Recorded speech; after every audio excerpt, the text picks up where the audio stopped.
자, 봅시다. 우리 여러분들 그 토지도 좀 재미없었죠? 근데 설명을 안 할 수 없는 게 설명하면 되게 쉽게 이해가 되는데 안 하면 좀 힘들거든요. 네, 그래서 여러분들 이 정도 설명 들었으면 문제는 다 맞힐 수 있을 겁니다. 네. 암기할 건 별로 없죠? 네, 그 정도만 좀 암기해 두시면 되겠고. 자, 이제 페이지 30페이지. 자, 여기 들어가도록 하겠습니다. 이제 경제사 마무리 집시다, 여러분들. 자, 좀 빠르게 들어가도록 할게요.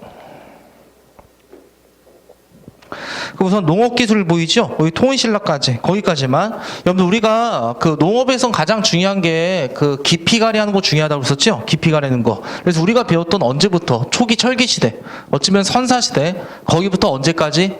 통일신라. 통일신라 발해, 일명 남북국 시대까지. 여기는 우리가 고대라고 합니다. 일반적으로. 요때까지 농업기술은 요거 하나밖에 없었던 거예요. 무슨 농기구 사용하더라?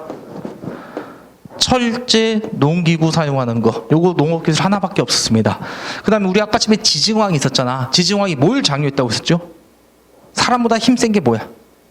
철제 농기구가 나면서 땅을 깊게 갈 수 있다고 했었죠? 그 다음에 사람보다 더 힘센 건 뭐더라? 소가 되죠. 소 갖다가 밭 갈게 하는 거. 그걸 무슨 거더라?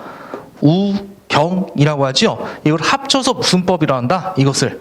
굳이 외울 필요는 없어요, 여러분들. 외울 필요는 없는 단어고요. 이걸 뭐다? 깊을 심자, 밭갈경자, 무슨 법이란다? 신경법, 이렇게 말합니다.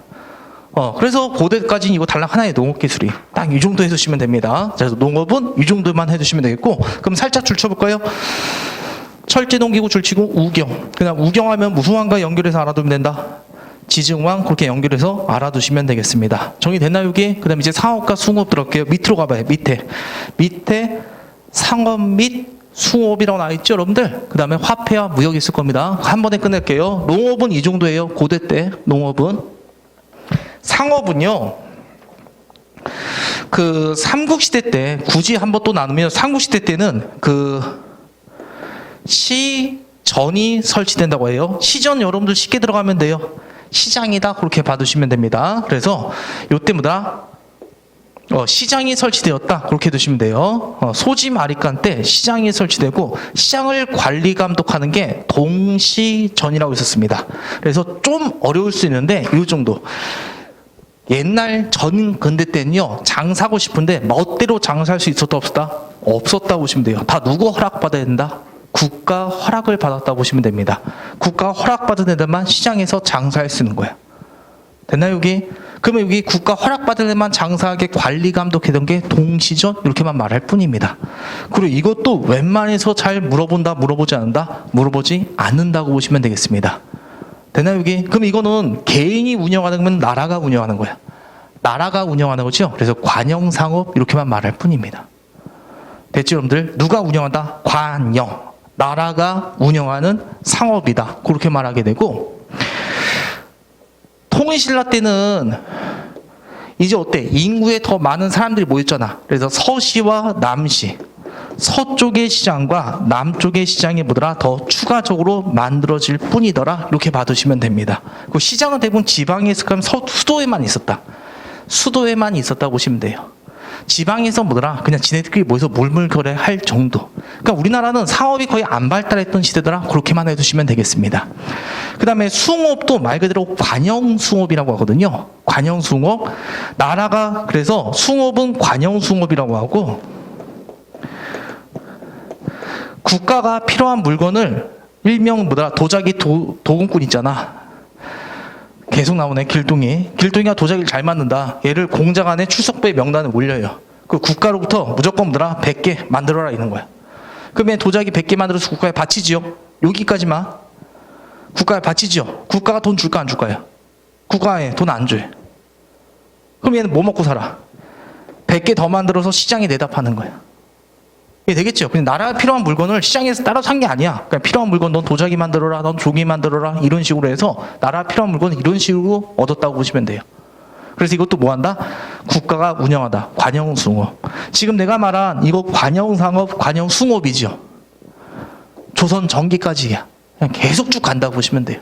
이 변함은 거의 없다고 보시면 됩니다. 이해 다 된 거 맞지요, 여기까지? 그러면은 요거 상업도 끝났고 숭업 끝났지요. 그 다음에 이제 화폐.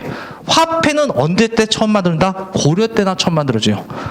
화폐는 고대 때는 있었다 없다? 없었다. 끝. 됐나요, 여기? 그 다음에 무역도 무역은 일어났어요. 무역. 그 삼국시대도 무역에서는 이 정도만. 신라가 중국과 직접 교역하는 시기는 몇 세기부터라는 것만 싹 기억하면 돼. 6세기부터나 신라는 중국과 직접 교역했다. 이 정도 물어보고요, 여러분한테. 그 다음에 이제 남북국 시대 때 통신라 발해가 있을 때 있죠. 이 당시에 신라는 당연히 어디랑 무역을 제일 많이 했다. 중국과 무역을 많이 했을 거 아니야. 그래서 중국의 싼둥반도 지역에 이쪽 지역에 뭐 양쯔강 하류에 신라방, 신라촌 이런 것들이 많이 있었습니다. 그만큼 신라인들이 어디 가서 중국 가서 교류를 많이 했다는 뜻이야. 그 다음에 여러분이 알아둘 건 딱 두 가지 정도만 기억하면 돼. 남북 시대 때 통신라 국제무역항을 무슨 항이라 한다? 울산항이라고 하는 거. 울산은 어디 옆에 있어? 경주 옆에 있죠. 대부분 국제무역항은 어디 옆에 있다? 수도 옆에 있다는 거 유념해 두시면 됩니다. 그리고 나중에 고려 때 국제무역항 배울 거거든요. 병란도. 우리나라 전 근대 때 국제무역항 2개밖에 없어요. 신라 때 울산항, 고려 때 병란도. 이거 딱 정도 기억하면 됩니다. 그 다음에 요거는 참고 삼아. 바다의 왕자, 장보고, 청해진. 이건 뭐다? 국제무역은 아니고 그냥 해상 무역로의 하나였다. 신라 때. 신라 장보고 나면 중대 아니면 하대였다. 하대였다는 거 그 정도 다시 한번 기억해 두시면 될 겁니다. 자, 이제 교재 어디 줄치는지 제가 말씀드릴게요. 삼국시대 때죠. 시장 줄쳐요. 그 다음에 동시전 줄치고, 그 다음 오른쪽으로 가서 통신라 때는 서시와 남시가 추가되었다. 그냥 뭐더라? 국가가 운영하는 시장이다. 그렇게만 기억하면 됩니다. 줄만 쳐놓고 됐나요 여기? 그 다음에 숭어업 있죠. 숭어업 무슨 숭어업? 관청 숭어업 줄치면 돼요. 그래서 정확히 따지면 삼국 때는 노비 새끼들을 이용했고 통신할 때는 장인과 노비를 이용했다고 그죠? 장인이 뭐더라? 이제 물건 만드는 사람들, 그걸 전문 장인이라고 할 뿐입니다. 그냥 제목만 줄쳐요. 관청 숭어업, 관청 숭어업. 변화된 게 있다 없다? 거의 없다고 보시면 됩니다. 그 다음 밑에 화폐무 무역 있죠? 삼국시대 봐봐요. 공무역이 중심이다. 여러분들 공무역은 이거예요. 고구려가 사신을 파견하잖아. 그 사신을 따라갔을 때 상인도 같이 따라가는 거야. 그런 무역을 무슨 무역? 공무역 이렇게 말합니다. 개인끼리 그냥 상인들이 직접 만나? 아닙니다. 사신이 갈 때 상인들도 같이 따라가서 무역이 일어난다고 보시면 됩니다. 그래서 공무역 중심이었다 나와 있고 고구려는 북방민족과 외화 교류하고 백제는 남조와 외랑 교류하고 신라 줄치고 몇 세기 이후? 6세기 이후 중국과 직접 교역. 그 정도 줄쳐놓으면 돼요. 6세기 이후 당항성을 통해 무역했다. 한마디로 누구랑 직접 교육했다? 중국과 직접 교육하는 건 몇 세기더라? 6세기다. 그걸 기억하면 되겠고 오른쪽으로 가서 자 무슨 항 줄치면 되죠? 울산항 줄쳐놓으면 됩니다. 그 다음에 바다의 왕자 누구 정도 기억하면 될까요? 장보고 정도 기억하면 되겠습니다. 정리됐나요 여기? 자 그럼 이제 고대 경제가 끝났습니다. 자 페이지 54페이지 문제 54페이지 182번 들어갑시다. 자 54페이지 빨리빨리 182번 문제입니다. 54페이지 182번 다음 고구려에서 고려대로 어려움을 겪는 농민들을 구제했던 거 이거 우리가 배웠네요. 무슨 법? 진대법 됐죠? 정답 몇 번? 3번 나오면 되고 고려 때는 뭐라 불렀지요? 흑창, 성종 때는 뭐라 불렀다? 의창 이렇게 불렸었죠? 자 그 다음 이제 183번 문제 고대 때 농업기술에 해당하는 거 우리 고대 농업기술은 이거밖에 없었어요. 무슨 농기구? 철제 농기구와 소 갖다 바꾸는 거 요거밖에 없었지요. 거기 보면 퇴비 사용, 시비법 이런 거 아직 안 나왔어요. 쟁기는 뭘로 만든 거야? 철기로 만드는 거죠? 정답 2번. 그 휴경 없이 매년 경작은이죠. 이건 조선 전기 때나 가서 돼요. 그럼 상품 장부는 조선 후기 때나 되는 거고 이모작 보급은요 고려 때나 되는데 그건 나중에 차차 배울 겁니다. 지금 정답 몇 번만 잘 골랐으면 됐어? 2번만 잘 골랐으면 됐습니다. 그 다음에 184번 185번 했고 186번 문제 이거 아까쯤 했어야 되는데 우선 들어가 볼게요. 거기 보면 시급 지급했다고 했죠? 그 시급은 노급과 비슷한 거다 그렇게 봐두시면 됩니다. 자 제가 좀 빨랐네. 186번 문제입니다. 186번 문무왕 8년에 시급이 지급되었다 이렇게 말하죠. 시급은 노급과 비슷한 거다 그렇게 기억하면 됩니다. 조세와 노동력을 다 직말할 수 있었던 것입니다. 그 다음에 두 번째 문무 관리들에게 무슨 전 지급했다? 관료전이라고 나와 있죠. 자 그러면 관료전 봅시다. 관리들에게 토지의 소유권을 지급한 거다? 우리는 소유권 지급한 적 있다 없다? 없다고 배웠었죠? 정답 몇 번? 2번 들어가면 되겠고, 나머지 읽어볼까요? 노급을 혁파했다. 노급 혁파는 왕권화하다. 맞는 얘기고, 그리고 다시 노급이 부라면 국가의 토지 지배력은 강화된다고 할 거면 약화된다고 할까요? 귀족들이 지배하는 거잖아. 그 토지를. 그러면 약화되었다? 이렇게 말하는 것이고, 그리고 시급과 노급을 받으면 조세와 노동력 둘 다 비슷한 거 이렇게 해두시면 되겠습니다. 이해 다 되셨죠? 그 다음에 187번 들어갑시다. 지도 보자마자 무슨 국시대더라? 남북국 시대인지 알 수 있겠죠? 우리 187번 문제 하고 있습니다. 그 지도 볼 때 다시 한번 봐봐요. 상경, 중경, 도경, 서경, 남경. 여기 뭐더라? 오경이 되죠. 오경. 그다음 밑에 신라는요. 금성. 거기가 바로 경주라고 보시면 됩니다. 자, 그래서 발해와 통일신라에 대한 설명으로 옳지 않는 것. 발해는 담비가죽과 인삼 자기를 수출했다. 잘 모르겠죠. 근데 여러분들 병란도는 어디 거라는 거 알고 있어요? 고려라고 말씀드렸죠. 고려시대 때 우리나라 국제무역관 2개밖에 없어요. 통일신라 때 무슨 왕이 있었고, 울사나 고려 때는 뭐가 있더라? 병란도. 2개만 잘 기억하면 됩니다. 정답 쉽게 몇 번 나오면 된다? 2번 나오고. 나머지는 맞아요. 신라는 청해진 설치에 해상무역 전개한 거 맞고, 그 다음에 당에 신라방, 신라인들의 마을을 신라방, 신라촌 이렇게 불렸습니다. 맞는 얘기고. 네. 그리고 발해와 신라는 교류했다 안 했다? 우리 신라도라고 있었다는 거 배웠었죠? 네, 신라로 가는 길, 신라도 있었고 서로 문화 교육했더라. 자, 그래서 이제 우리 고대 경제도 마무리했고, 고려 경제도 이제 고려 시대 경제도 빨리 끝내도록 하겠습니다. 자, 페이지 30페이지 다시 봐서, 자, 이제 농업 기술 고려 시대부터 어떻게 변하는지 한번 들어갑시다.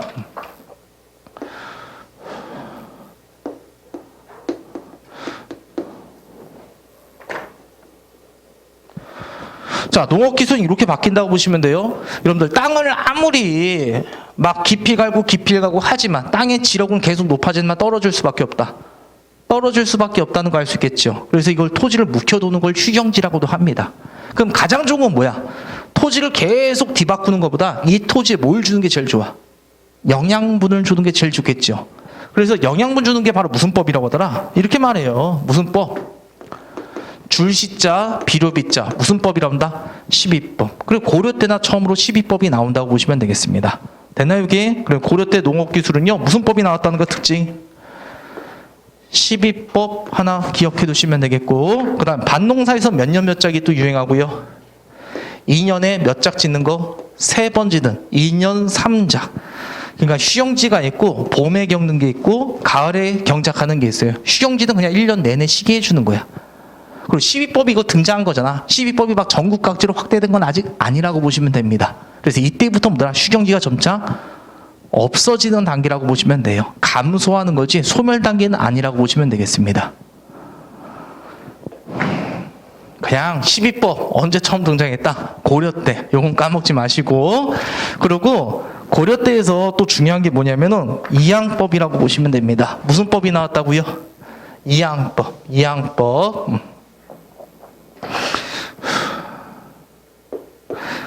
논농사에서 드디어 이양법이 나오는데요. 이양법 뭐냐면은 쌀을 직접 뿌리는 게 아니라 다른 곳에다가 씨앗을 뿌려요. 그래서 싹이 자라죠. 이걸 옮겨 심기 하는 것. 이걸 무슨 법이란다? 이양법이랍니다. 이양법의 이점 엄청나게 크다고 보시면 돼요. 생산량이 2배 내지 3배까지 높아지게 됩니다. 5사람을 할 일을 한 사람이 할 수 있어요. 그 다음에 봄에 재배하고 또 가을에 재배하고 또 봄에도 또 재배할 수 있습니다. 1년에 2번 경작이 가능해요. 이점이 엄청나게 큰 게 무슨 법이다? 이양법이라고 보시면 되는데요. 이양법이 들어왔는데 요거는 전국 각지 남부 일부 지방, 우리나라 남부 일부 지방에서만 한다는 게 특징이에요. 남부 일부 지방에서만. 다른 곳은 절대 안 해요. 왜냐하면 이양법은요, 강수량이 풍부해야 돼. 아니, 뭐를 뽑았다가 이걸 심어야 된단 말이야. 알겠죠? 딱딱한 게 아니잖아. 그럼 땅이 어떻게 돼? 항상 젖어 있어야 되겠죠. 수리시설이 잘 돼 있어야 돼요. 땅이 메말라 있으면 한 톨도 건지지 못한단 말이야. 그래서 이양법 뭐더라? 이때 뭐더라? 남부지요. 우리나라 어디지요? 남부지요. 강수량이 풍부하고 저수지가 있는 곳. 여기서만 재배했다는 거 꼭 기억해 두시면 됩니다. 재미있는 거는 고려 500년 동안 남부 일부 지방, 조선 전기 200년 동안 남부 일부 지방, 거의 700년 가까이 전국적으로 확대되지 않습니다. 이거는 잘하면 대박이지만 잘못하면 쪽박이 돼버려요.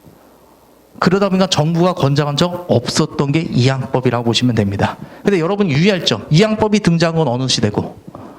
고려시대고 전국적으로 확대된 겁니다. 조선 후기가 됩니다. 되겠죠? 오늘 이따가 다시 한번 또 말씀드릴 겁니다. 그 다음에 목화. 자, 목화 재배는 언제 때 되었다? 고려 말이더라. 여기다 초점 맞추면 돼요. 목화 재배는 언제더라? 고려 말 때나 되었다. 이렇게 해두시면 됩니다. 문익점이 고려 말 때 사람입니다.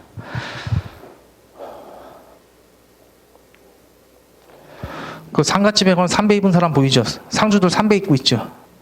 면 아니죠? 면이 우리 혁명이라고 합니다. 그 삼배 같은 거 옛날에는 못이나 삼배 그딴 거 입었단 말이에요. 그거는요 우선 보온도 제대로 안 돼. 촉감도 별로 좋지 않아. 그 때가 묻으면 빨지요. 찢어져 버려요. 그런 게 삼배나 그런 못인데 목화는 면이라고 보시면 돼요. 인간 촉감에 가장 좋아요. 여름철에 땅 흡수가 되게 잘 됩니다. 겨울철엔 보온이 잘 되죠. 빨면보다 때도 잘 빠진단 말이야. 의료 혁명이라고 합니다. 그럼 제가 갑자기 이런 얘기를 왜 했냐? 겨울철에 삼배 입은 새끼하고 면나 목화, 면 제품 입은 놈하고 싸웠다. 누가 이길 수밖에 없다. 면 제품 입은 놈이 훨씬 더 우월하다는 거 알 수 있겠죠. 전투력보다 척도가 된단 말이에요. 그래서 이것도 중국이 함부로 바깥의 기술을 이 목화 재배하는 기술을 전파했다 안 했다? 안 했다는 얘기 들어봤잖아요. 문익점에 몰래 갖고 왔다는 얘기 들어봤죠? 두통 빼가지고 거기다 목화지 집어넣고 두근만 세근만 하면서 구경 넣고 자기 앞마당에 뭐더라 씨앗 심고 풀었고 만세 외칠 때가 고려 말. 면제품 입을 때는 언제더라? 조선 전기 때나 가능하다는 거 알아두시면 되겠습니다. 자, 그래서 여러분들 목화 재배는 언제더라? 고려 말. 꼭 좀 기억해두면 됩니다. 목화 재배. 그리고 농서는 농사집요라고 있는데 농사집요는 그게 이것만. 이 농상집요는 우리나라 농서다 아니더라. 우리나라 농서가 아니라는 것만 딱 기억해 두시면 돼요. 여러분이 기억할 단어는 농사직설만 제대로 기억하면 되거든요. 세종대왕 때 우리나라 풍토에 맞는 농법서는 농사직설. 고려 때는 우리나라 풍토에 맞는 거라면 중국 농서다. 아, 중국 농서구나. 그 정도만 딱 잘 기억해 두시면 됩니다. 자, 그럼 이제 여기까지 줄쳐볼까요? 고려시대 신경법은 일반화된다고 하죠. 건너뛰고 12법 줄치고. 그 반동사기 2년 3자 가면서 휴견지는 점차 감소하게 됩니다. 이양법 줄치고 남부 일부 지방 그거 줄치고요. 목화재배 줄치면 돼요. 그리고 목화재배는 어디라고 또 필기하면 좋지요? 고려 말이라는 거 다시 한번 기억해 두시면 됩니다. 그 다음 밑에 무슨 집요 하나 줄치면 돼요? 그 농상집요예요. 농사집요라고 하는데 농상집요입니다. 그거 오타입니다. 죄송해요.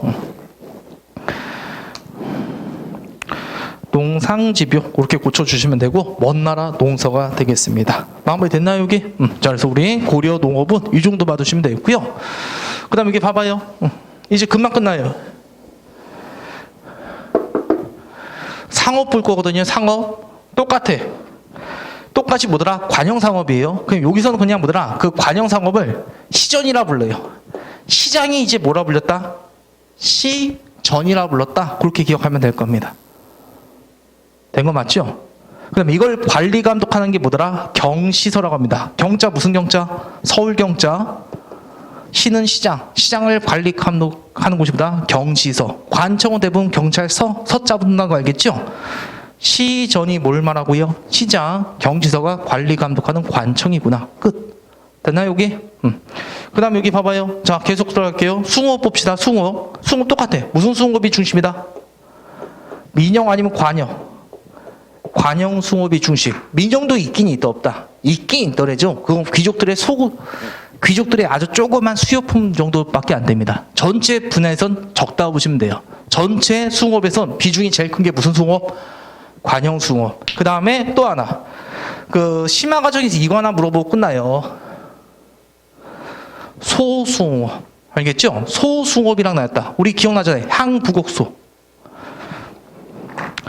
고려 때 특수행정구역 뭐가 있었다? 향, 부곡, 소가 있었는데 향과 부곡은 일반 농민들이고 얘는 뭐더라? 숭업 집단이라고 보시면 돼요. 자기소, 도자기만 만드는 그 마을 사람들은. 철소는 그 마을 사람 다 뭐 만다? 철만 만드는 거.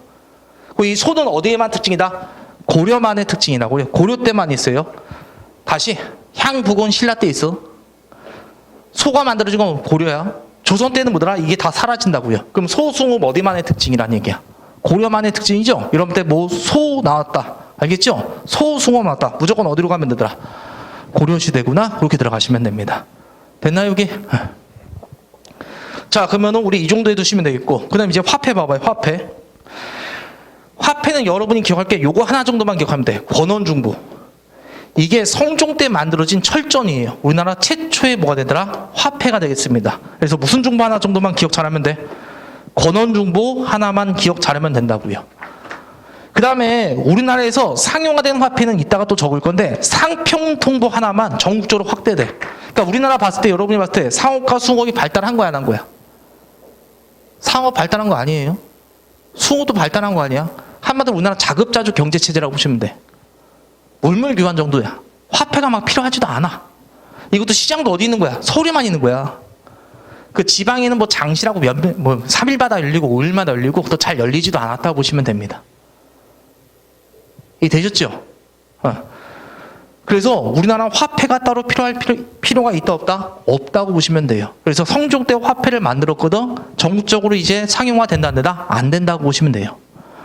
나중에 고려 중기 때 숙종 때 있죠. 그때 화폐 계속 만들어. 하지만 그것 또한 상용화 된다는데다 안 된다고 보시면 돼요. 우리나라는 조선 후기 때 상평통보만 황해화 된 거란 말이야. 그럼 여러분이 기억할 건 요거 하나만 기억하면 돼. 무슨 정보 하나 기억하면 되고. 권원중부. 이따가 나올 무슨 통보? 상평통보. 되겠죠? 그리고 나머지 화폐들 나오죠. 다 고려시대다. 이렇게만 들어가면 됩니다. 알겠죠? 해동통보 고려시대, 사만통보 고려시대, 은병과 활구도 고려시대. 그러니까 웬만한 화폐들은 다 어디다? 고려 거로 빼면 된다고요. 조선 전기 때는 조선 통보라고 있어. 그건 조선 전기야 그냥 쉽게. 조선 후기 때 무슨 통보가 있고? 상평통보가 있고. 이해됐나요 여기? 자, 다시 한번 정리하면 지겹겠지만 성종 때 권원중부 외우고 조선 후기 무슨 통보 하나 외우면 돼? 상평토고. 나머지 화폐 나오죠. 다 어느 시대로 가라?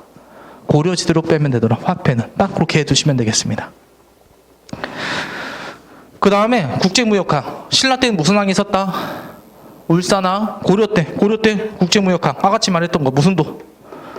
무슨 도 있었다? 병란도. 아라비아 상인까지 왔더라. 자, 그렇게 하면은 고려도 끝났습니다. 자, 고려 줄칠게요. 시전 줄치고 경치서 줄치고 지방에는 행상이라고 있어요. 건너뛰세요. 시험 문제 잘 안 나와. 그 다음 숭업은요. 관청숭업. 다른 말로 관영숭업 줄쳐요. 똑같은 얘기예요. 관청숭업이 관영숭업이에요. 관청숭업 줄쳐요. 민간숭업도 있었고 사원숭업도 있었다 정도만 기억하면 돼요. 사원은 절을 말합니다. 알겠죠? 그 다음에 장인 노비들을 이용하고 어떤 거 하나 줄치면 돼요. 소, 숭업 꼭 줄쳐놓으면 되겠고. 자, 그 다음에 외울 거. 권원중부 암기. 그 다음에 나머지 파란색 다 줄쳐봐요. 활구, 사만통보, 사만중보, 해동통보, 해동중보, 동국통보, 동국중보. 화폐 나오죠? 다 어느 시대 거? 고려 거. 그렇게 빼면 됩니다. 와, 그리고 하나 더 있네. 저 보라고 있죠? 보 하나 줄쳐놓고. 보는 국가가 이자놀이 했던 걸 보라고 해요. 쉽게 말하면. 다시 말할게요. 국가가 뭐 한 거? 이자놀이 한 거. 그걸 보라고 하더라. 국가가 농민이나 귀족한테 돈을 빌려준다고요. 그럼 이제 이자 수입이 들어오겠죠? 돈 빌려준 다음에. 그걸 보라고 한다고요. 그래서 이 이자를 학교만 됐으면 학부라고 한 거야. 그 팔관에 쓰면 뭐란다? 팔관부 이렇게 말했던 겁니다. 됐죠? 그래서 보라는 것도 있었다. 그 정도. 그다음 마지막 무슨 도 하나만 줄치면 돼요. 병란도 그렇게 줄쳐놓으면 끝나게 됩니다. 자, 한번 고려 끝났고, 자, 이제 문제 풀어보도록 하겠습니다. 문제 봅시다. 55페이지. 문제 55페이지 건너뛰시고, 우리가 풀었던 거니까 56페이지 192번 들어갑시다. 192번 문제. 가 국가의 경제정책. 딱 봐도 권원중부, 해동통보, 활구와 은병. 여기 나와 있죠? 어느 시대? 고려시대. 고려시대랑 관련된 거.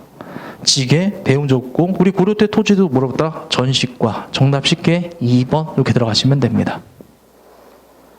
영정법은 누가 했더라?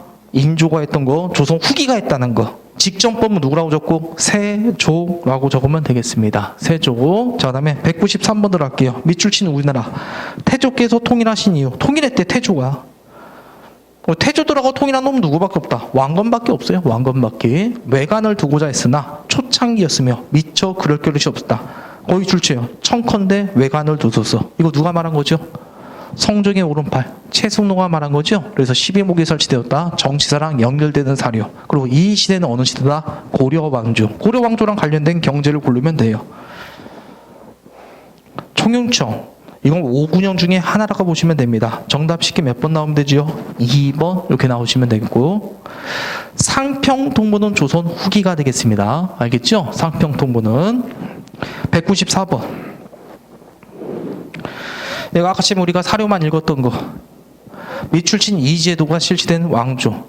미출친 이제도가 없는데 그냥 그거예요. 전지와 시지를 지급했다. 무슨 과를 만들어라? 전시과 의미합니다. 그럼 전시과를 시행했던 나라는요, 고려시대가 되겠고, 고려와 관련된 걸 고르면요, 지게, 배운 적 없고, 금난정권 폐지, 정조가 있던 거, 고모와 감자도 말씀드렸죠. 임진왜란 이후에나 들어왔다고. 조선 후기가 되겠습니다.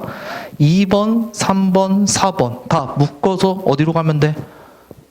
조선 후기로 가면 됩니다. 아주 쉽게 정답 몇 번 나오면 되더라? 5번 이렇게 고르시면 되겠습니다. 195번. 자료는 어느 시기 논법 발달한 거다? 빈칸에 들어갈 내용으로 올바른 것, 적절한 것, 그렇게 나와 있습니다. 저기 첫 번째 주셔봐요. 강화도 간척사업. 강화도 간척사업 줄치고 맨 마지막에 이함이 중국 농서, 농상집요. 이거 우리나라 거 아니라 중국 농서라고 나와 있죠? 그럼 이건 어느 시대더라? 고려시대. 고려시대 농업 경제상으로 올바른 것 고르시오. 이렇게 나와 있습니다. 목화재배 전국적 확산하면 돼요. 문익점 앞마당에서만 폈을 뿐입니다. X. 이모작이 되기 위해선 이양법이 돼야 되거든요. 이양법은 어디서만 했더라? 남부 일부 지방 제끼고. 여러분들 12법이 고려 때 처음 시작됐지요. 그렇다고 휴정지가 소멸된다고 해야 될까? 하면 감소 단계. 4번 남부 일부장에서 모내기법이 시작되었다. 이게 정답이 되겠습니다. 그 다음에 담배, 채소, 약초 재배 기술 있죠? 이건 조선 후기 때나 가능한 거 이 정도 해두시면 되고요. 어려운 문제입니다. 이거 되게 최고 난이도 문제라 보시면 돼요. 그 다음에 196번은 여러분이 쉽게 다 고를 수 있을 거예요. 심하라고 해도 이 정도 수준에서 나와요. 이건 딱 봐도 뭐더라? 은병활구가 되죠? 네, 이거 아까 우리가 지도로 이 그림 봤었잖아. 방금 전 문제에서. 그치요? 우리 192번에 봤잖아요. 192번에 딱 있잖아. 활구라고. 자, 그럼 이건 고려시대. 그럼 이제 이 고려 때 관련된 거 고르면요. 군포 부고했다. 이건 나중에 흥선대운이 한 겁니다. 호포제라고. 관료정과 노고벽반한 신라 언제 때 됐다? 중대 때 되었다. 정답 쉽게 몇 번? 3번. 됐나요, 여러분들? 전문육두법과 연문구두법 누가 했더라? 세종대왕이 했던 거. 그 다음에 5번. 박나배 패단에서 대동법. 조선 후기가 되겠습니다. 마무리 되셨죠? 그러니까 이게 경제사가 설명은 다 해야 되는 거예요, 이게. 근데 난이도는 그렇게 어렵게 안 나옵니다, 여러분들. 알겠죠? 그래서 설명만 들으면 다 된다는 거 그렇게 해두시면 되겠고, 자 이제 마무리. 자 이제 조선 전기하고 후기만 살짝 보면 되거든요. 네.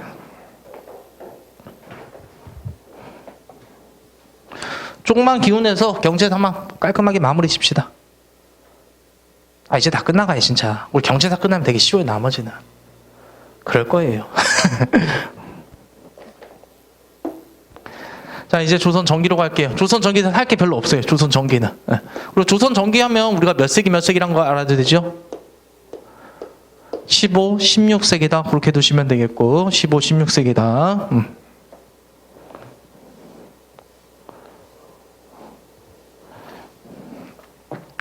우선 조선 전기 때 농업기술 보면요, 이 정도예요.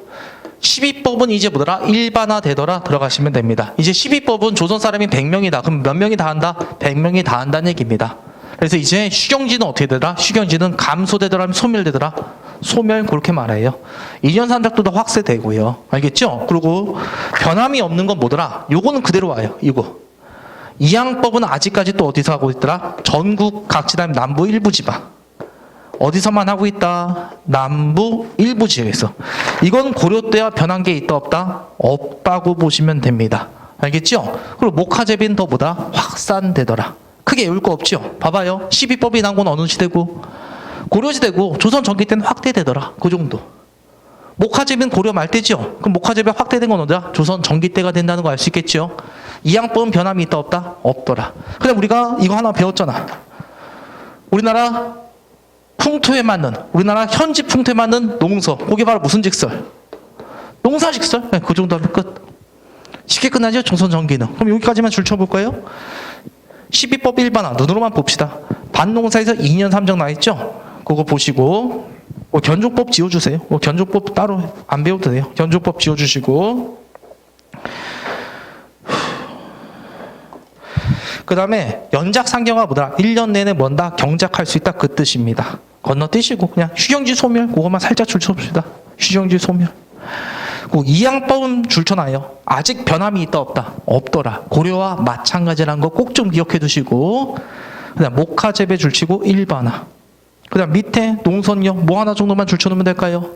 농사직설 정도만. 됐나요? 네. 그 양화소록도 있고 급양잠록도 있는데 그것도 우리나라 현지 풍토에 맞아요. 농사직설과 급양잠록도. 하지만 시험지 나오는 거 무슨 직설 하나 물어보고 끝난다? 농사직설 그 정도 물어보고 끝난다는 거 유념해 두시면 되겠고 그 다음에 조선 전기 때 있죠. 페이지 잠깐 31페이지. 자 이제 조선적인 농업 끝났잖아. 맞죠? 조선적인 농업 끝났죠? 사업이요? 똑같아요. 시전상인 경지서. 달라진 거 있다 없다? 없다고요. 그대로 따라오면 돼요. 됐죠? 거기 무슨 상인이라고 있다? 똑같게. 시전상인 똑같아요. 시전상인. 조선 전기 때도 똑같이 무슨 상인? 시전상인. 그 시전상인에서 굳이 추가하면요. 이 새끼가 있을 뿐이야. 유기전이라고. 경복궁 앞 광화문 거리. 세종대왕 이순신 동상 있는 곳. 오른쪽으로 하면 동대문. 여기서 장사한 새끼들. 내가 말씀드렸는데 정조 금난조건 폐지할 때. 요 중에 다 시전상이 여러 명 있단 말이야. 이 중에 6개의 상점이 대표 상점이라서 유기전 이렇게만 말할 뿐입니다. 별거 아니죠? 네, 그래서 똑같다. 한마디로 변함이 있다 없다? 변화된 거 개뿔 없더라. 그렇게만 해주시면 된다고요. 그 다음 유의할 점. 이 새끼는 한 명 기억해둬요. 보따리 장사. 누구? 보부상. 이 보부상은 장날의 차이를 이용해서 보따리 장수, 보찜 장수, 부찜 장수 합쳐서 보부상 이렇게 말합니다. A마을에서 3일마다 장이 열린다고 B마을은 5일마다 그 다음에 C마을은 3일마다 계속 돌아다니면서 얘는 장사하는 거야. 장날의 차이를 이용해서 돌아다니면서. 그럼 얘는 여기서 3일마다 열리니까 계속 장사할 수 있어요? 없어요? 없죠. 다른 지로 이사해야 되죠. 이렇게 보따리 장사들을 본다. 보부상 이렇게 말하게 됩니다. 됐나 여기? 그래, 보부상은 언제더라? 어느 때 지방상이더라? 조선시대 지방상이. 그 정도 유념해 두시면 될 겁니다. 자, 줄쳐보면요. 시전상이 줄치고 독점 판매권 줄치고 이게 금난정권. 이따가 다시 말씀드릴게요. 그 다음에 유기전 줄치고 그 지방에는요. 무슨 상 정도 줄쳐놓으면 되라? 보부상. 그 다음 밑에 숭업 있죠. 달라진 거 있다 없다? 없죠. 그냥 똑같이 무슨 숭업? 관영숭업. 끝. 화폐 있죠. 화폐 저와 있고 조선 통보라고 보이죠. 굳이 외울 필요 있다 없다? 없더라. 지읒자 들어간 통보나 보다 조선 전기 거. 상평 통보 정도만 기억 잘해두면 됩니다. 그럼 조선 전기는 마무리. 자, 그럼 이제 어디 가면 되더라? 조선 후기 경제상황만 보면 끝난다고 보시면 됩니다. 자, 그럼 이제 조선 후기 농업과 상업의 변화 들어가도록 하겠습니다.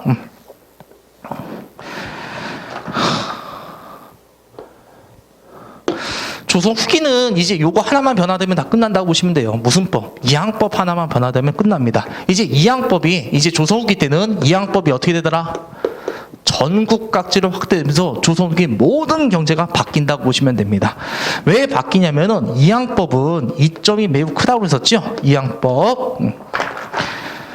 생산량이 정리하기 전에 이렇게만 쌀을 우선 이항법이 직파하게 되잖아요. 그러면 이게 싹이 자랄 거 아니야. 싹이 자라는데 뭐 벼만 자란다? 아니면은 잡초도 자란다.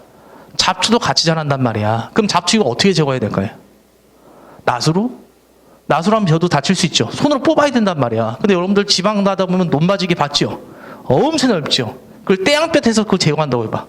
엄청나게 노동력이 든다고 보시면 돼요. 근데 이항법은 어떠더라? 다른 곳에서 싹이 자라잖아. 옮겨 심기 하는 거잖아. 그럼 잡초 없이 자란단 말이야. 그러니까 생산량이 확 늘어날 수밖에 없다고 보시면 됩니다. 됐나요, 여기? 그리고 이제 잡초 뽑을 일이 있어, 없어? 없죠. 노동력이 5분의 1로 줄어들게 되는 겁니다. 그 다음에 얘는 영양분을 이 땅에서만 먹는 게 아니죠. 두 군데서 먹었잖아. 그럼 땅의 지력을 많이 소비했다? 소비 안 했죠. 이걸 재배한 다음에 또 보리도 재배할 수 있는 거예요. 그래서 이점이 크다고 보시면 됩니다. 그래서 이 양법 뭐더라? 생산량 몇 배? 2배 내지 3배까지 높아지게 되고요. 노동력이 몇 분의 몇으로? 5분의 1로 감소하게 되고. 근데 무슨 작도 가능해? 벼와 보리에 무슨 작도 가능하더라? 이모작도 가능한 게 무슨 법이다? 이양법. 이렇게 봐두시면 됩니다. 대박이란 말이야. 하지만 봄철 가뭄만 나고 땅이 메말라 있으면 한 톨도 건질 수 있다 없다? 없더라. 그럼 이제 조선후기 때 이걸 막 하는 거야, 사람들이. 왜? 700년이나 시간이 지났잖아. 그러니까 어때? 수리시설도 많이 개선되었을 거고. 그 다음에 제일 중요한 거, 조선 전기학 후기를 나올 때 무조건 뭐 기억하라 했어요? 양난이죠. 먹고 살기 너무 힘든 거야. 에라 죽게 하면 까무러치기다. 그런 식으로 사람들이 이제 확대시켜 나간다 보시면 됩니다. 정부가 권장한 적이 있다 없다? 없어요. 농민들의 자구책으로 했던 게 뭐더라? 이항법이라 보시면 됩니다. 그래서 이 이항법의 결과 모든 조선기 경제가 변화가 된다고 보시면 돼요. 그래서 이제 농촌 사회도 변화가 돼요. 농촌의 변화. 농촌이요, 이제 첫 번째 소수 누구와 광작. 이 광작이 뭐다? 넓게 경작한다는 얘기예요. 원래 여기서 몇 명이라고 있었는데 5명이 이랬잖아. 몇 명이 할 수 있다? 1명이 할 수 있다고 했죠. 넓게 경작한다. 그래서 뭐다? 광작. 그럼 얘는 가난뱅이가 되면 부자가 돼. 부자 농민이 있죠? 그래서 뭐다? 분홍이 등장하더라. 이렇게 봐두시면 됩니다. 그럼 나머지는 다 어떻게 된다? 나머지 애들은. 나머지 4명은요. 토지에서 쫓겨나지요. 그래서 이제 소수 광작과 다수의 토지에서 쫓겨났다. 토지 이탈민으로 나눠지게 되더라. 봐두시면 돼요. 요즘에도 자세히 안 나오니까 여러분한테 광작이라던가 부자 농민이 나오죠. 조선 언제 때의 특징이더라? 후기 때의 특징이라는 거, 그 정도 기억하면 돼요.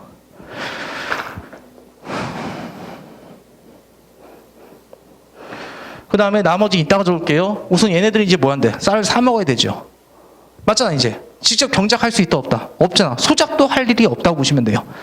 쌀을 사 먹어야 되잖아. 그럼 이제 무슨 경제가 발달한다 그래? 교환 경제. 이 교환 경제를 어려운 말로 이렇게만 말할 뿐이야. 무슨 경제라 말을 해? 상품 화폐 경제. 그래서 여러분들 상품 화폐 나오죠? 머릿속에 무조건 고쳐 그냥. 교환 경제 그렇게 알아두시면 된다고요. 이제 쌀 사 먹으니까 교환 경제 발달하고. 근데 우리 대동법이 나온 자식은 누구 배웠어? 공인 배웠잖아. 상품 화폐 경제는 더 발달하니까 상업이 발달하고 수공업도 발달하고 화폐도 뭐다? 상용화되더라. 이게 조선 후기 경제 상황이 되겠습니다. 핵심은 어디다 초점 맞추면 돼? 이항법. 요거 하나라고 보시면 됩니다. 되겠죠? 그럼 이제 우리가 배울 건 뭐야? 이걸 기점으로 해서 상업의 변화와 수공업의 변화, 이런 것만 이제 몇 개만 더 보면 된다는 얘기입니다. 됐나요, 여기에? 그 다음에 요것도 잘 안 나올 것 같은데, 요거는 배경 지지 빨리만 말할게요. 지대가 변화되거든요. 그 지대가 이제 타조법에서 도조법으로 바뀐다고 해요. 타조법에서 도조법. 이건 빨리 말해줄게요. 타조법은 정률지대야. 소작농과 지주의 관계 말씀드렸죠. 땅 빌리면 얼마? 2분의 1 바친다고 그랬었죠. 이걸 뭐란다? 비율을 나눴잖아. 50대 50. 그걸 뭐더라? 타조법 이렇게 말합니다. 근데 이제 도조법 뭐냐면 일정 액수로 바뀌는 거야. 그래서 100이 나왔다. 50, 50. 200이 나오면 100, 100. 이렇게 나눠 가지는 거지요. 이 도주법은 내가 200 낼게 이렇게 말하는 거예요. 일정 액수를 딱 정해준 겁니다. 근데 농민들 입장에서 이게 훨씬 좋은 거야. 왜냐하면 농민들이 놀고 있잖아.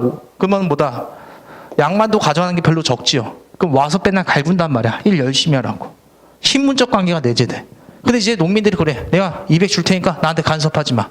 그럼 지주도 간섭할 필요 있다 없다? 없지요. 소작농의 지위가 높아진 게 도주법으로 바뀌었다 보시면 됩니다. 됐나요, 이게? 그래서 이거는 그냥 배경 지식으로만 알아두시면 되고, 그 다음에 여러분한테 나오는 건 요거 많이 나와요. 감자, 그 다음에 어떤 거? 고구마, 고추, 인삼 이런 거 상품 작물 재배한 거 논다. 조선 후기 때의 특징이다. 그렇게 해두시면 되겠습니다. 자, 그래서 30페이지 보면요, 이항법 줄치고. 자, 이제 30페이지 위쪽 조선 후기 들어갑시다. 이항법 줄치고. 농민 계층이 분화되네요. 어떻게 분화돼요? 광작과 다수의 토지 이탈민, 그렇게 줄쳐놓으면 되겠습니다. 네, 상품 화폐 경제는 좀 놔두고요. 이따가 3번 농촌의 변화했죠. 타조법에서 뭐로 바뀌었다? 도조법, 그 정도 해두시면 되겠고. 그리고 경작권이라는 것도 인정되거든요. 이건 일제강점기 때 다시 한번 말씀드릴게요. 그 다음에 그 상품작물 줄치고요. 감자, 고구마 이런 것들. 됐나요, 여기? 그리고 농서가 많이 나와 있죠. 농가, 집성, 색경, 그 다음 또 뭐도 있습니까? 산림경제, 해동농서, 임원경제제 여러 개가 있죠. 외울 때 어떻게 공부하면 돼? 농상집이 어디 거? 고려 거, 농사지글, 조선 전기 거. 나머지 웬만한 농서, 조선 후기로 빼면 됩니다. 조선 전기 때 양화소로 급양장로 보이죠? 웬만해서 그거 잘 안 나와요. 나오는 겁니다. 나머지 농서들. 그 농서 봤다. 그럼 어디로 가면 되더라? 조선 후기 경제구나. 그렇게 빼주시면 되겠습니다. 그럼 농업이 이제 마무리 됐죠? 그럼 이제 사업 보면 이제 마무리가 될 겁니다. 너무 길어진 것 같고요. 문제 풀 수 있는 게 한번 있는지 찾아보도록 할게요.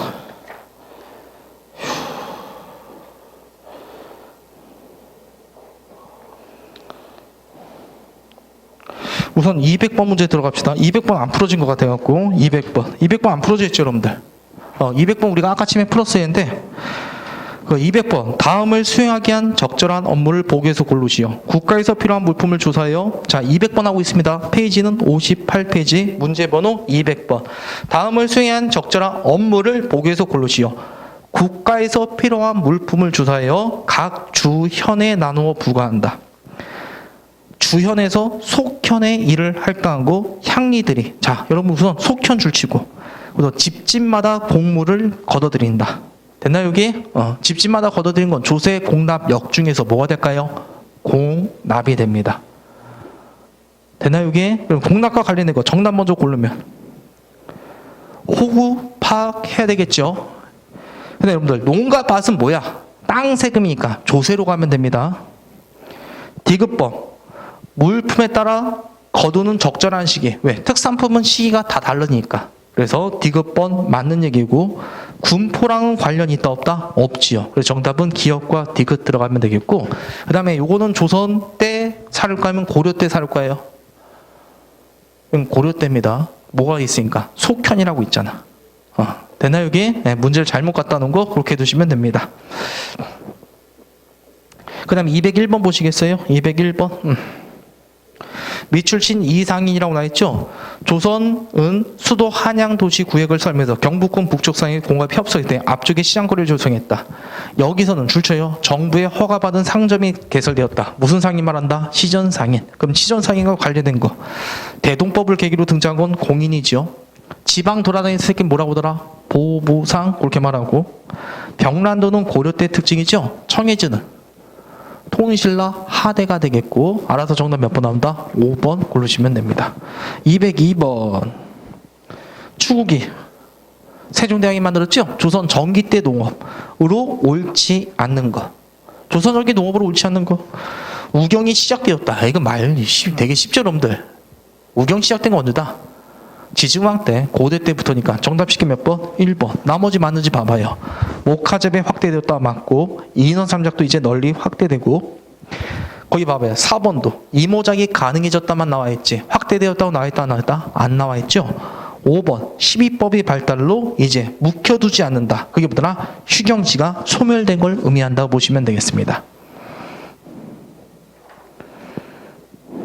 그 다음에 60페이지 208번.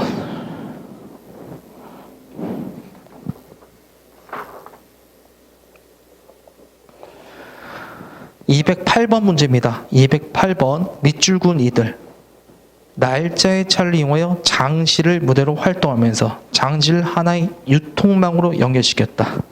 되겠죠 여러분들? 보따리 장수를 뭐라 부르더라? 보부상. 그렇게 해두시면 되겠습니다. 됐나요 이게? 자, 그래서 이제 여러분들 조금만 더 기분내서 10분 만에 다 끝내도록 하겠습니다. 진짜로. 자, 조금만 조선 후기 마무리 칩시다. 자, 상품화폐 경제가 발달하죠? 그러면 이제 뭐는 발달한다? 농업도 발달하지만 조선 후기 때는 뭐가 발달하더라? 상업이 엄청나게 발달하게 됩니다. 그럼 상업이 발달한다는 얘기는 관영상업이 발달한다, 민영상업이 발달한다. 민영상업이 발달한다. 그렇게 봐두시면 됩니다. 수업도 물건이 많이 팔리면 물건도 많이 만들어야 되겠죠? 숭업도 발달해요. 그래서 이제 관형 숭업이 발달한다, 민형 숭업이 발달한다, 민형 숭업이 발달한다. 그렇게 해두시면 됩니다. 되겠죠? 자, 그래서 우리 교재 지금 다시 어디로 와야 되죠? 교재는 31페이지, 30페이지, 미안해요.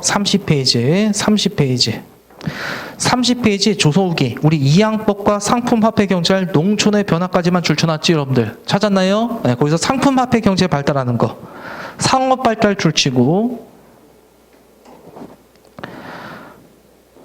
관형사업을 쇠퇴하고 사상이 성정이 아니라 성장한다는 얘기입니다. 그 다음에 동그라미 2번 숭어 발달 줄치고 그 선대제 정도 줄쳐놓고요. 네, 선대제는 뭐냐면은 빨리 말해줄게요. 내가 상인, 여러분이 수급자지요. 그럼 내가 여러분한테 자금과 원료를 먼저 줘요. 그리고 여러분이 물건 만들지요. 다 만들면 내가 돌아다니면서 물건을 다 수거해서 파는 체제. 이걸 선대제라고 합니다. 유통경제가 발달하면 분업이 된다고 보시면 돼요. 자, 그 다음에 이제 공업 발달 줄치고 떡대 줄치고요.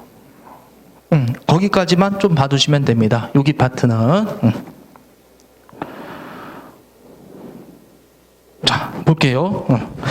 그 떡대는 뭐냐면은 이제 사업이 발달하고 수급이 발달하고 모두 발달하더라. 강업도 많이 발달하거든요. 왜?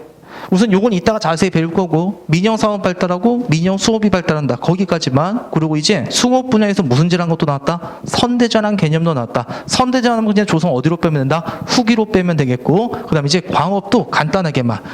물건 만드는 원료가 필요하잖아요. 알겠죠? 그 다음에 이제 또 뭐도 필요해? 화폐도 많이 필요하겠죠. 그럼 화폐 뭘로 만들어? 구리와 철, 구리 갖다 만들잖아. 광업이 발달할 수밖에 없다 보시면 돼요. 그리고 이 당시 무역도 발달하면서 은광 개발도 활발했다 보시면 됩니다. 그럼 돈을 투자하고 싶잖아. 돈을 100을 투자하죠. 무조건 뭐더라?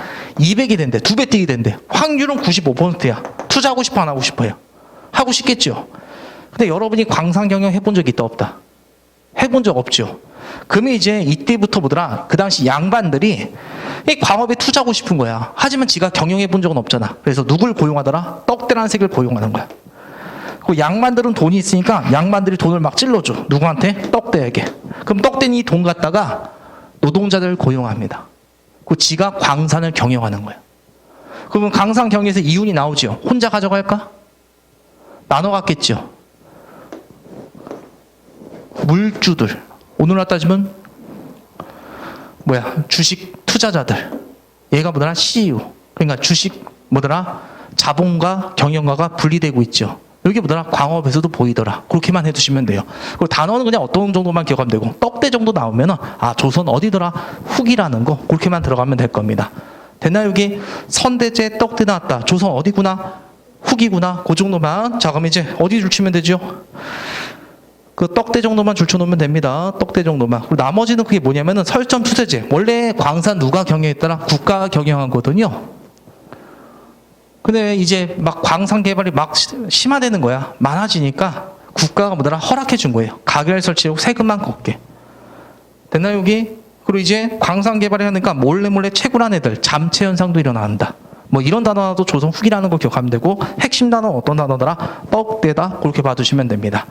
자, 그럼 우리가 30페이지 다 끝났지, 여러분들?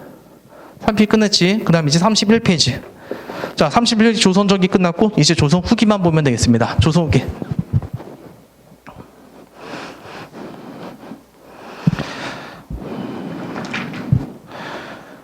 상인도 이제 뭐더라? 관상. 이 관상이 뭐야? 관형상인이라고 보시면 돼요. 우리가 배웠던 무슨 상인?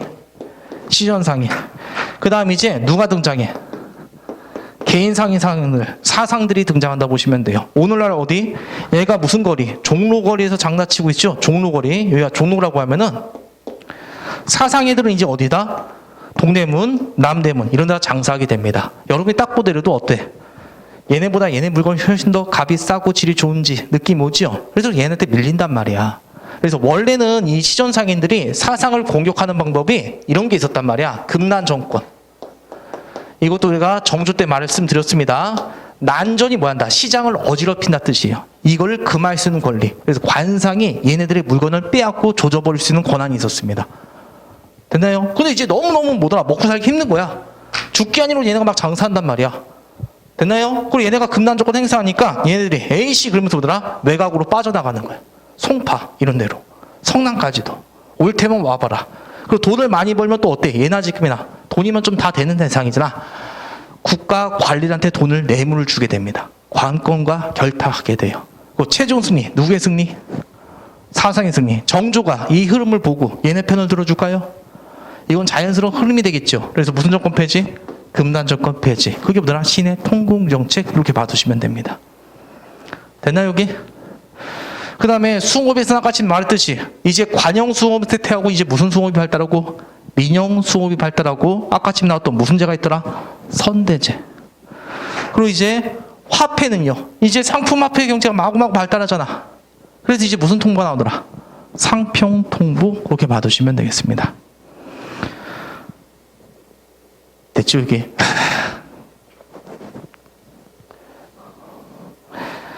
자, 그래서 거기까지만 살짝 줄쳐놓읍시다. 조선 후기 때는요, 그 오른쪽 사상 줄치고 관건과 결탁, 돈질러 줬다는 얘기예요. 도시 외곽으로 이동. 그래서 정조 줄치고 신의 통공정책. 그게 다른 말로 무슨 정권 폐지? 금난 정권 폐지. 지방상인은 건너뛰어요. 안 물어보니까. 수업에서는요. 민영 수업이 발달한다고 나와있죠? 그거 줄쳐놓고 그 밑에 무슨 제라는 게 나왔다? 선대제. 조선 어디로 빼라? 후기로.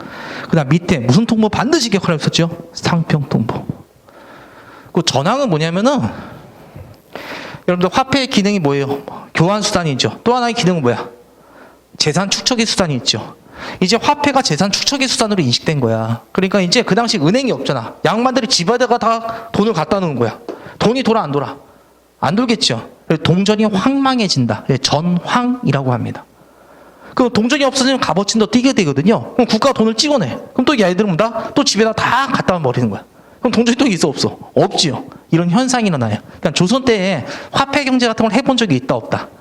얘들이 없다 보니까 이런 현상도 일어났던 것입니다. 그래서 전황이란 건 여러분이 자세히 이해할 필요는 없겠죠? 아, 이건 그냥 모른다. 조선 후기 때 상황이구나. 화폐가 막 시중에 안 돌아다니는 현상. 화폐가 그만큼 상용화되었고 재산 축적의 수단으로 인식되었기 때문에 전황. 그래서 여러분들 전황이 나왔다. 그럼 조선 어디로 가면 돼요? 후기구나. 그렇게 해두시면 돼요. 그 다음에 이제 거상이란 게 등장하거든요. 거상은 말 그대로 거대한 상인이야. 오늘 따지면 현대나 삼성, LG 그 정도 급이야. 한 상인이 국가재정 3분의 1을 바칠 정도였다고 합니다. 원래 경제가 발달하지 않으면 그때 한 번에 뭐다 일확천금을 얻을 수가 있다고 보시면 돼요. 그 거상이 여기 있다고. 여기 우주에 있고, 우주에는 만상이라고 있어요. 만상. 서울에는요 경강상인. 경강은 쉽네. 경강은 경강보다 한강을 말하니까 경강상인. 됐죠? 그 다음에 여기 평양에는 누가 있었고요? 송상이라는 애가 있었고요. 송상. 그 다음에 여기 동래구, 부산 동래구에 누구 했다? 내상이 있었다고 보시면 돼요. 내상이에요. 그러시고 이래. 내상, 내상. 여러분이 맞춰봐요. 청과 무역전담. 청과 무역전담. 만상, 일본과 무역전담. 내상. 됐죠? 한강 유역을 주변으로 돌아다녔던 애들. 마포, 송파, 여기 노량진을 돌아다녔던 애들은 누구더라? 경강상인. 이렇게 두시면 된다고요. 다시 얘는 누구랑 무역전담? 청. 얘는 한강을 왔다 갔다 했던 거예요. 저쪽 양화진 더 와서 뭐더라? 반포. 반포 아니라 마포. 그 다음 보면 노량진. 그 다음 더 가면은 광진, 송파. 이게 다 나루터라는 뜻이야. 나루터. 되겠죠? 6일 돌아다녔던 애들보다 경강상인. 내상은 누구랑 무역전담? 빨리. 일본과 무역전담.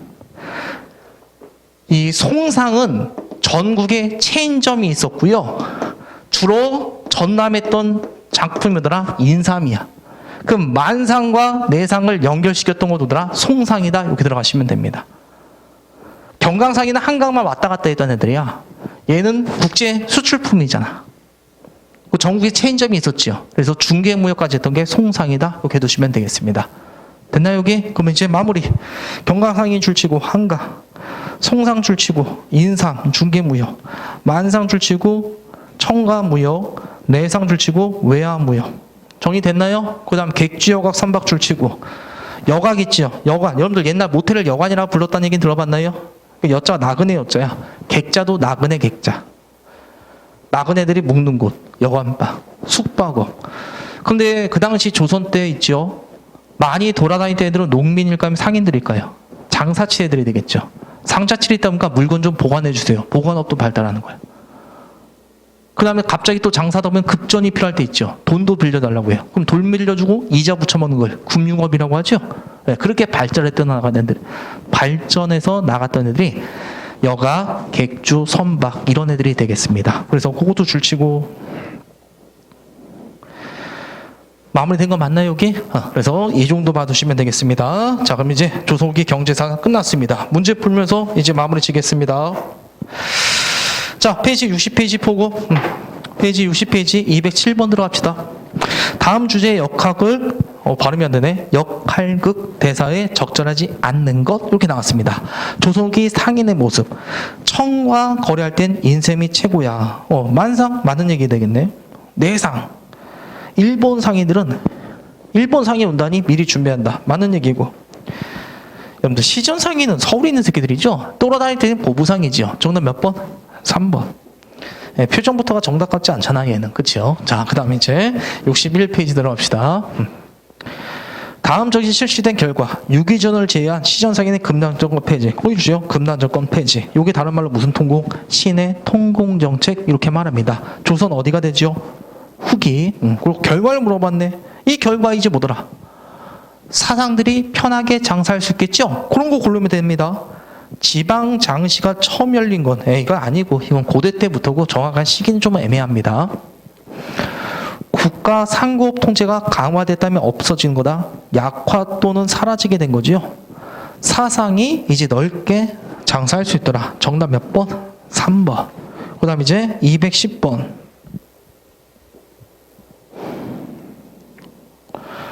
그 확실하게 아니고 하나만 골라봐요.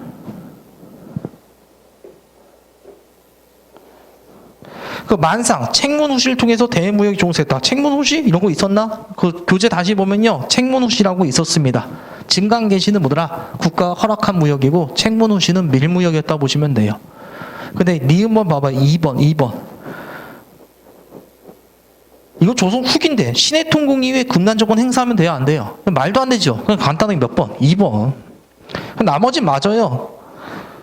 그 송상, 사계 치북법, 회계법, 독자적 회계법도 차원했습니다. 돈이 엄청나게 많이 들어오니까. 경과상이 뭐더라? 한강 중시로 선박에서 운송업 중사한 거 맞고, 그다음 내상 뭐더라? 외관에서 일본과 무역을 전담했다. 맞는 얘기. 확실하게 틀린 것만 잘 찾아 들어가면 됩니다. 211번. 다음 정책이 시행된 시기 경제상으로 옳은 것을 고르시오. 거기 보면 무슨 통공정책? 신의 통공정책. 그거 줄지요. 유기전을 제외한 시전상인의 특권 폐지. 자, 그럼 이거는 뭐다? 장시 처음 난 거 제껴버리고, 병란도 고려시대 제껴버리고. 알아서 정답 몇 번 나온다? 디귿과 리을 5번 나오면 됩니다. 자, 그 다음에 212번. 17세기 또 주조된 화폐. 이게 바로 무슨 통물마더라? 상평통보. 됐나요? 그럼 이 당시 경제상은 어디가 된다? 조선 후기가 되겠죠?